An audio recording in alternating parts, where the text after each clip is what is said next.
This is Meg Dre, and I am here with my homegirl, Jade. Jade, Hello. how are you? I remember I was telling you about my line. That was like years ago. And since then, I've done so much. And it's super dope to like come back full circle with you and talk about this. Yeah, actually, some context, guys. So Jade and I met because I used to be a social media consultant at this Japanese couture shop over on Rodeo in Beverly Hills, and we needed some models. And Jade was one of the lovely women of color, brown women of color over in those parts, but also in high fashion. So it's definitely something that we kind of bonded and connected with. Yeah, definitely. And it's so funny. I caught the bus that day. Like, even when I first met the stylist, Rade, I had caught the bus. By the way. And shout out to Rade. She actually asked me to be in one of her fashion shows later, like months later, and I couldn't do it. But it was crazy because I had started my line and I was starting my modeling at the same time. And then the more I did it, I was like, you know, as far as the modeling goes, it was like, I kind of like this. So I was looking for gigs and I found this gig. I can't pronounce the name. Oh, we're not going to mention it, but it was a Japanese couture. But it was like $1,000 pieces, though. Yes, you know what I mean? Dresses. Beautiful pieces, like really expensive, nice, really nice clothing. And I was just looking for gigs, and I was like, I just want to, you know, do what, even if it's not paid, I just want to do it, you know. And I ran into you, and I remember I was telling you about my line, and for a while I was kind of like nervous about telling people that I designed because I don't cut and sew right now. And so it's kind of like, I'm a designer, but it's streetwear, you know. It's nothing. Girl, wait, you know? I want you to talk about that experience more because I had the same sort of experience, and which a lot of young artists run into with the imposter syndrome, as if they don't feel like they belong there because they don't fit into the mold of whatever industry or whatever stereotype or anything that they represent. When I was a young artist, was kind of uncomfortable telling people that I was an artist because I wasn't sure if it was a hobby. I didn't know. I was so young and naive that I didn't know that like it's an actual career. Like, right. It's a very lucrative business that you can get into. And I came from the Bay Area where art is celebrated, diversity is celebrated, graffiti is celebrated. I actually started doing graffiti and like doing anime kind of things, but more like Hello Kitty and like cute little stuff like that. In college, one of my professors told me that you should probably switch to a more conventional medium so you don't get in trouble. But it was important to me to share this story through and my friends' stories through this podcast about imposter syndrome because luckily I was in the entertainment industry too, music entertainment, and I would be at events in Beverly Hills and like doing $100,000, $1 million events. And I remember you told me that. That was very notable planners and venues. But I was young and I was an intern at first, and I was like, I come from the Bay Area, but it's a lot of working class, underserved communities. I'm Filipino, but a lot of the people that I grew up with were a lot of minority ethnic groups, like a lot of Polynesians are in the Bay Area, a lot of African Americans, Hispanic people.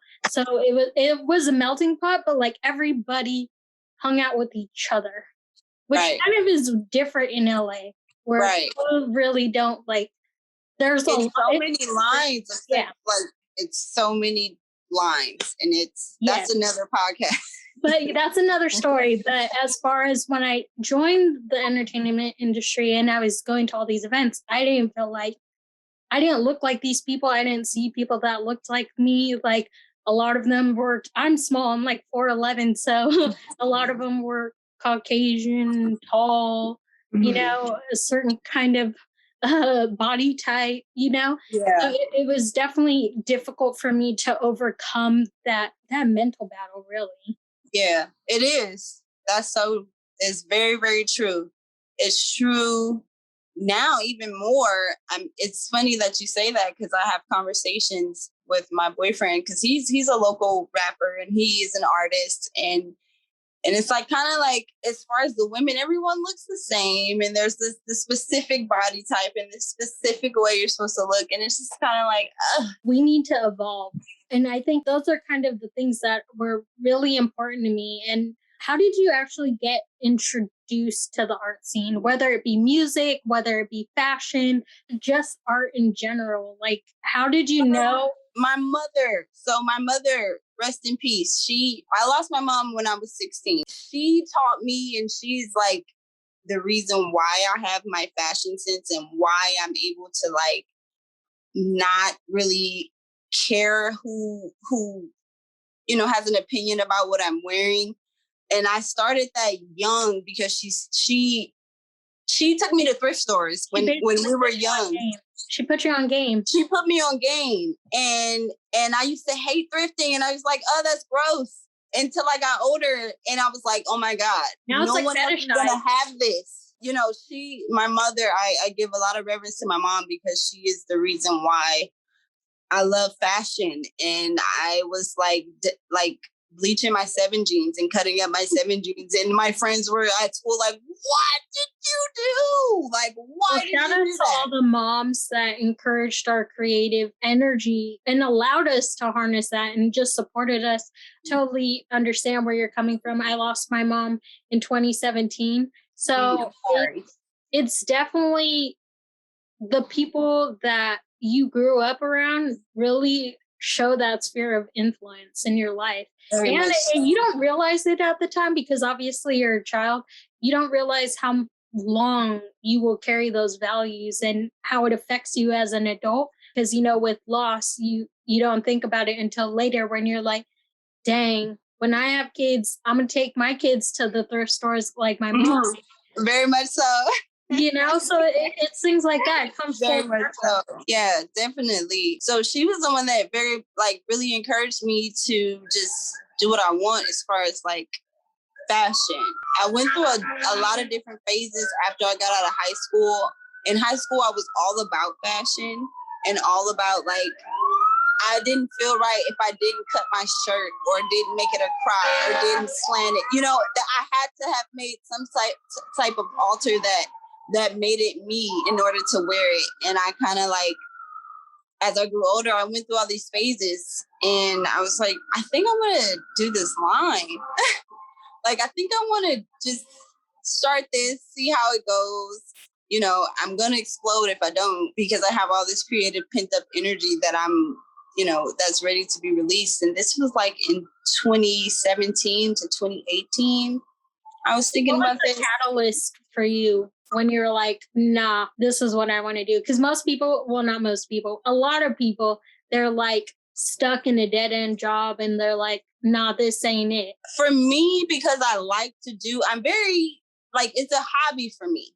Just like, and I think a lot of people kind of miss sight of that when they're trying to like come out. Like, it's very saturated now as far as like clothing lines. Everybody has a clothing line, and everybody, has something that they're doing as far as fashion. And for me, it was kind of like, I'm just doing this because I like it. I need to do it for my mental health and for my, it's therapy for me. So when somebody paid me for it, it was like, whoa, okay, this is dope. I started getting a lot of feedback as far as my designs went, and it was more than I expected. I kept going. I started to branch out and try to do different things as far as the cuts and trying to be as standoff and out of the way as possible as far as like being different. I love how you were mentioning that you were just so expressive, even in high school, even at a young age, and that you weren't afraid to be expressive too, because a lot of times when you join the creative industry, it can also be intimidating no matter what medium you're in. You could go to a party and you could be like the most amazing poet, or you could be the most amazing illustrator or designer, but you just tell people, oh, hi, I'm Meg. I don't do anything. I just work, but they don't tell them about their passions. They don't tell because what comes from it too is they don't have the confidence yet. And I feel as the more events that you go to, the more people that you meet that are kind of like your kindred spirits, your community, your squad, your fam, when it really shows that, yo, this is me. My medium is a part of me. So how did you come to the conclusion that fashion specifically would be your medium and design? It started off as like me just doing custom designs. I got a couple customers from my cousin. It's a crazy story. She braided my hair and she had a couple customers there before me. It's like, I'll do your hair as long as you make me a jacket. I was like, for sure, I got you. So I get there, I give her the jacket, and then she has like 2 more customers there. And they're like, wait, I want one. And it just started rolling from there. That's crazy. Would you say you generated a lot of leads from more like a word of mouth? Word of mouth, definitely, because I know we're in the age of social media and technology, but guerrilla marketing will never, ever die. And I feel like since it's so saturated with like the social media, yes, I want you to be able to go to my website and click what you want and get it as soon as possible. But at the same time, I want to know you. I've built a pretty big fan base in New York, and I've never been to New York. Girl, you a designer. That's also the difference. But Like, you know, when there's singers and then there's artists like that have cultivated their own culture, cultivated their own style. Because some people can be artists and they can have all the equipment they want. They could have all the education, but they don't got a certain style. They haven't developed it yet. But from what you've been saying, like, girl, you got your own style. I think that's the most important too. Being a creative is building a connection with your clients, and because they're trusting you with their vision, basically. Period. And then too, another thing that I've learned over the journey is if you're truly passionate about what you're doing, you're not going to look over your shoulder while you're into a whole masterpiece and be like, oh my God, are they going to like this? If you're a true artist, you're not going back to think, what is the audience going to like? Because that's your job as an artist, is to give them what they're going to like. That's the beauty of it. And so I have my blinders on. Kind of like that now, especially in the fashion industry. It's very fast fashion. There's so many layers to it. I realized that once I started styling like video shoots and photo shoots, I was like, I like this even more. It's a whole nother avenue that I'm going down now. So I'm so happy for you, and I'm so excited because we met so long ago and we kind of been talking about linking up for a while, and then COVID happened and then everything else happened. So I'm so glad to have you on the show. But one thing I do want to kind of bring up is what you mentioned earlier about mental health, how fashion and designing is therapeutic to you. Now, what is your stance on mental health and the creative industry? I think that it's healthy to do it if and only you're passionate about it and you're willing to do it for free. It has to be something that you're willing to do for free before you get paid for it, to really be passionate about it. And for me, that's kind of like, I have people around me who are very money driven, and I'm like, I'm not money driven. I do like money, and granted, it's inevitable. If I keep going, it'll come, but I'm not money driven. I just want to get these designs off and get these visions off that I have in my head and get them off before I explode. Like I said, that for me is how I keep my sanity. It's how I keep afloat, because I'm expressing myself. I'm introverted, extroverted. Like, I'm friendly when I have to be, and I'm there, like I feel you. If I'm not out at a networking event or a show with my boyfriend or something, I'm definitely at home designing and in my own space, and that's just therapeutic for me. And I think a lot of people can gain from like understanding that. Like, if you're not passionate about it and if you're not willing to do it for free, like, don't stress yourself out and try to compare yourself to everyone else. Facts. It's actually really crazy that you mentioned that about doing it for free and doing what you're passionate about, because I actually asked that from one of my illustration professors, because I was trying to figure out, I love a lot of different kinds of mediums, but I asked him, okay, well, should I do this? I'm good at drawing, but he was like, but you have to really want to live and breathe this medium. And to be an artist, you have to live and breathe it, not just be in it for the money. Because there are oftentimes the artists, I hate to be stereotypical, but they have that starving artist syndrome, because a lot of times too, and that's mainly what this podcast is about, how a lot of creatives, how they transitioned their hobby into a career, as far as how they have pivoted their hobby into making money, basically.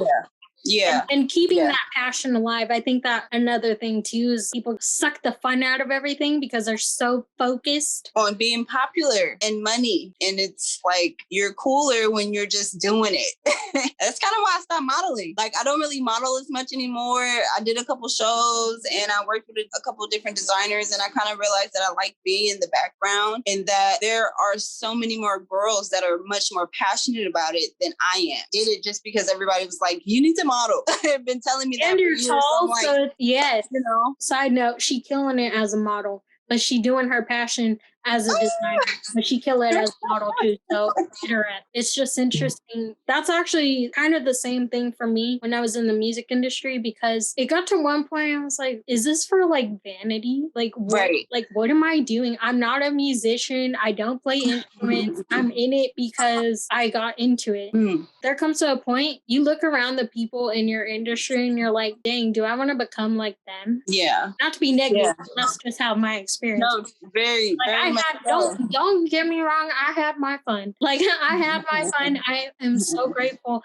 to have had all of the opportunities, but for my soul and my spirit, that's not where God led me to be. A lot of times too, people try to force it. Okay, so how did you build up enough confidence to start identifying yourself as an artist? That's a good question. I've never thought about that.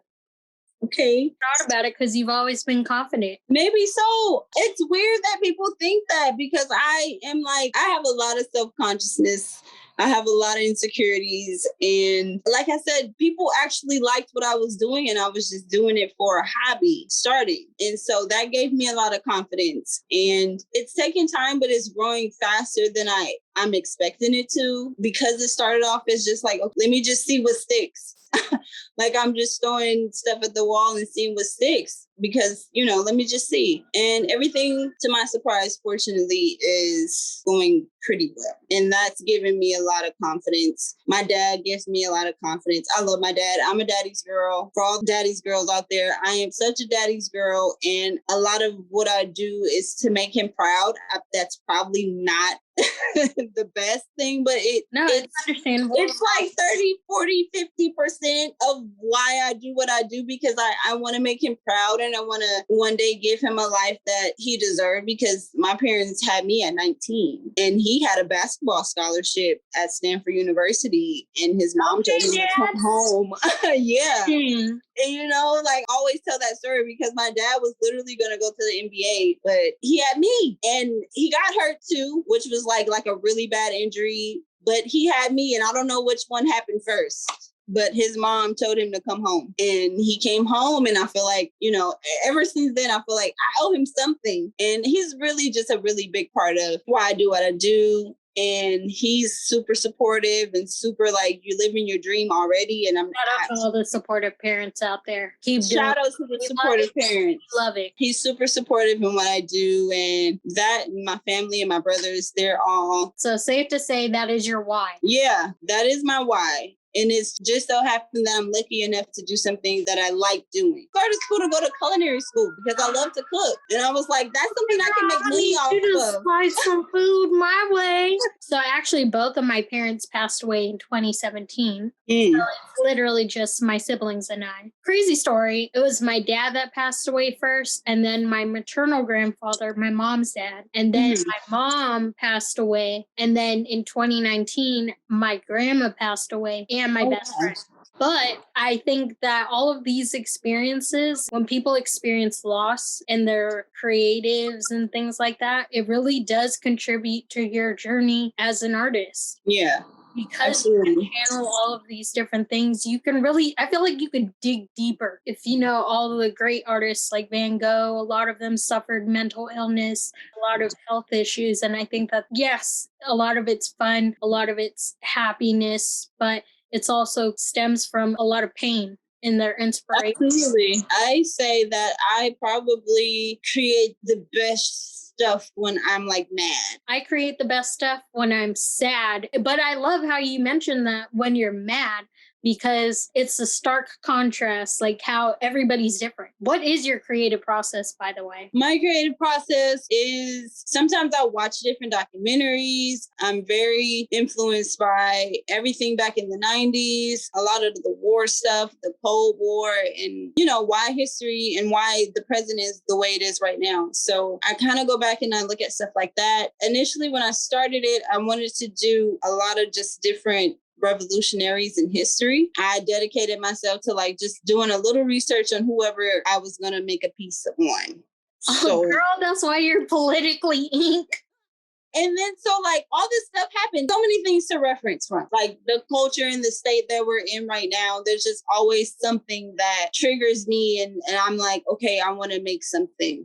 No, but that's powerful. Yeah. That's a powerful thing to be able to be inspired by those different kinds of things. Yeah. I will say Nipsey Hussle's death was one of the catalysts to my progression. I was in the middle of a crisis, kind of. And I was like, I don't want to do anything anymore. I'm done. I don't want to do anything. So 30 different kind of midlife crises where they're like, I don't want to do this anymore. Then they do it. I didn't want to do it. I took everything on my page. I was done. And everyone's like, what's going on? And I was like, I'm depressed. I don't want to do anything. And then this lady calls me from Brooklyn, New York. I dropped the Nipsey piece and she was like, oh my God, they just had the Nipsey pop up down here in Brooklyn. And she just went crazy. And she just kind of motivated me and was like, you need to do this. You're going to be so famous. Da, da, da, da. I want a piece. So I she ended up purchasing a piece for me. And that was my first piece that I sent to New York. And it was literally in a time where I was just done. I was done. I was on the phone crying with her because I was just like, you don't understand. Just gave up everything. You don't understand. It was crazy. That is one of the things I was going to ask you is how has your mental health impacted your artwork and productivity? Because me with COVID kind of set the fire up under me. And basically all of the things I was procrastinating on, because I usually am naturally a very energetic, go, go, go kind of person. Yeah. Always working. I'm a worker bee. I always have to keep myself busy. That's also how my dad was. I'm first generation Filipino. They came here when they were young. My dad was 1 out of 12 kids. Picked up that work ethic from him as far as that goes. But with COVID, when the quarantine, I couldn't go nowhere. I had to reassess. When I was going out, was any of it productive? Even when I was at home, was that productive? Or reprioritize all of the things that I was doing and how it was affecting my spirit, how I was exchanging energy with people that I shouldn't have, as far as because a lot of times too, but you know how, especially in LA, you can get sucked into a lifestyle hole, I like to call it. Of y'all posting stuff, but y'all not doing stuff. Absolutely. Or just being on the scene. And I'm like, for what though? Right. It's funny that you said that, man, because I got to a point where probably in 2019, end of 2019, I got to a point where just from experiencing people just wanting to be a part of the lifestyle that they thought I had, I'm like, I'd be at home. And not to say I didn't party. I've done that. I'm about to be 30 years old. Listen. I partied when I was young. I was one of those party girls in high school. So I'm over it. I partied so hard when I was 21. I moved to another state. I moved to Houston, Texas when I was 21. And I was it was a whole nother world. And it was I'm done partying when I was 21 and 22 to kind of feel now I just want to travel and stuff. But yeah, it's just really crazy just to see how much you're pushing out so much content, all of your creativity. People don't understand how exhausting it is. Social media in itself, and it's funny because I didn't care about it until I started a business.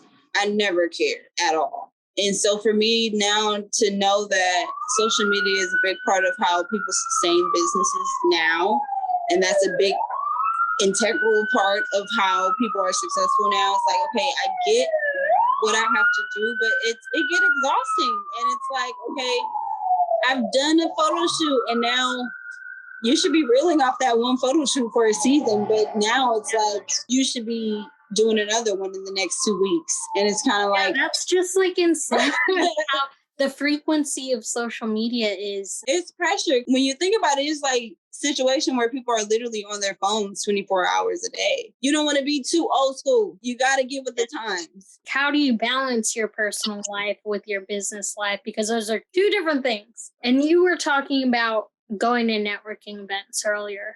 Mm-hmm. What are some networking tips you can give to well-seasoned creatives or even young creatives? It's so important to have a mentor and like have someone take you under their wing. Definitely need someone who's seasoned and who's wise enough to not be threatened by your success, but also be willing to help you with it. Girl, that's You have another to find thing. someone. You have to, like, Yes, when you're young and you're successful, that is also can be intimidating, or people will be intimidated by your success and even your youth, unfortunately. yeah. So Unfortunately, that's the world we live in. And if you're fortunate enough to find someone like I'm looking for to mentor me or mentor you with what you're doing, then you're 10 steps ahead. I feel like, because then, you're not scrambling around trying to figure out the answers. You can negate mistakes that you probably would make if you didn't have someone who's seasoned and who can let you know. I'm so glad that you mentioned all of those different points because I completely agree. It's very important. As far as networking goes, I'm one of those people where I will meet people. I'll remember you, but I won't remember where I met you from. So do you have any tips as far as like just putting yourself out there and just meeting all of these different people? Have discernment when you're meeting all these people. Girl, when you're somebody that does something and, you can possibly give someone else an opportunity, a lot of opportunists come around and people who aren't genuinely for you. So you have to have discernment and like weed out those people. Accept the people who do love you and accept the people who do genuinely want you to win, and create your circle and your team out of those people. Kind of like people will attach themselves to you and they don't even know you just because of the opportunity. Girl, I've had that happen to me, and it was kind of like I've never had that happen to me because I'm like, who am I for you to feel like you can get an opportunity out of me? But it was very clear and transparent what the situation was, and I just like, okay, well, this can't be the first person that'll try to do this. Just be wary of that. Be wary of generating and creating a good foundation with genuine, solid people. Yes, it's actually funny that you mentioned that because I'm a firm believer in doing things organically, right, and letting it happen naturally instead of forcing things. Right. Trying to do things that are forced. Like the connection that we had, it was super organic, super cool. It wasn't one of those like you meet someone in LA and then you get their Instagram and you never talk to them again. Right.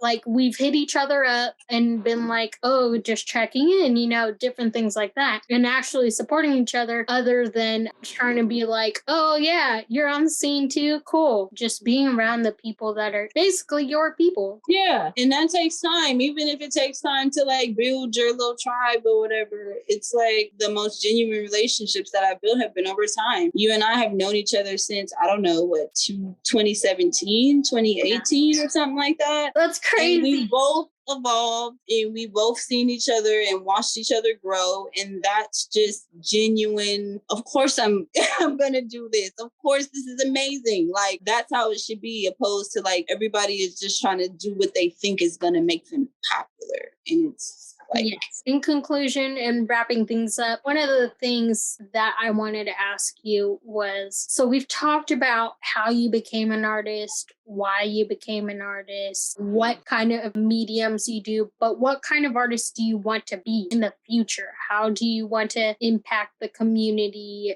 and so forth? For the most part, I started and I said, I'm from LA. I'm from Watts. I'm from Watts, and that city does not get a lot of credit. And, from where I'm from, we're not, the statistics of being successful is not high. And I want to be able to ultimately say that, that's not the end of it. Even though that's economically and that's where we are living, that's where, we have to lay our head, doesn't mean that's the end. There's so many worlds and so many things that we can branch ourselves out to be more than that. And for me, like I said, family and not even being ashamed of where I'm from and repping that. Girl, I was going to say that in my head. I was like, hey, rep your I'm repping South Central. I'm repping Watts. That's where I grew up. I spent almost 10 years of my life, my youth life, where I got so many lessons and experiences from in that city. You know, like I said, it's not a lot of opportunity for us out there. And not even if, but as time progresses, I want people to know that it's possible. I want people to know that, you know, that's not just the end road. It's more to life than just what we have in that city. I'm from like the San Francisco East Bay. Yeah, I get you. I'm from this city. It's called Pittsburgh, and it's maybe like 45 minutes away from San Francisco, 30 from Oakland. And I understand because they don't really get their shine. And although we're on the map, it's like one of those cities where you stay where you're at. Like, stay there for generations and don't leave. Or if you do leave, you come back. It's interesting just to hear you say that you just want to put on for your city. And my mom actually taught me too, like just because you're from that area or you're from the hood or you're from the ghetto doesn't mean you have to act like it. And you know, there's a time, that's the first lesson I learned, that there's a time and place for everything. That's a skill, by the way. That's true. People are usually surprised when I tell them that I'm from Watts. Like, I'm like, yeah, I am from the ghetto, okay? Everything that we've talked about and just like your energy, I'm sure that you have inspired a lot of people, especially in your city, to just be themselves, to be expressive, to put yourself out there, to just be out, you know, and just do what you love, because it is important. You come from cities like ours where ain't really nothing there as opportunities, and you have to seek out opportunities yourself. Right. And the fact that you're actively being outgoing to seek out those opportunities can be inspiring and help different generations. Like, I know I have stories of my little cousins or my nieces and nephews that watch me, even though I didn't realize that they watch me. They're like, oh, I want to be like, they watch you. Like, yeah, they watch you because they're like, I want to be in LA, like, or doing what she's doing. I want to travel, all of those things. And actually, I was very blessed and fortunate to be in the travel industry as well. I worked as a travel agent, which afforded me the luxuries to be out there and different people, different cultures. Yeah, I think that everyone should try it. Everyone needs to be a part of that experience because it definitely has helped my creativity and all of my influences, because I've been able to see like the different techniques. I like going to different places in different countries, different states, just to see like what's the culture like and how are they using design or art to express themselves, because every place is different. Every place is different. My 1 year in Houston, Texas was a culture shock to me, and that was just Houston, Texas. And I was just like, okay, wait, this isn't South Central LA anymore. This is down south. It's hot, it's humid, it's different. It was definitely a different experience, but I'm glad I'm able to say that. So I also want to ask, what are your upcoming projects? Tell the people. Let us know what you're working on and what we can do to support you as a community. But for the most part, I'm still trying to wrap my head around another fashion show. It was more of a success than I actually planned on. And just backstory, I had a fashion show June 19th for Juneteenth. It was really, really, it turned out amazing. Like, there were a lot Even though I was winging it the whole time. It still turned out decent and okay. So I have a friend of mine, another designer, he wants to throw one as soon as possible. So I'm still trying to like brainstorm that. So I might be doing another fashion show. Girl, let's say this. So you're wearing your shirt right now, one of your designs, which I love. And your LA proper necklace. Love that. Oh, yeah. This is shout out to LA Gold Inc. She designs these and I love her designs, and shout out to her. So you're wearing your design. I'm wearing one of my designs. It's my Nomi logo with shout out to Nomi. Yes, shout yes. Out to Nomi. My company is actually Nomi Visuals. It's a design and media company. So I will put the links in the description. I was thinking, let's give the people what they want and give them like a little sale and like a special promo code to make sure that we take care of our people and our listeners. The t-shirts are $23.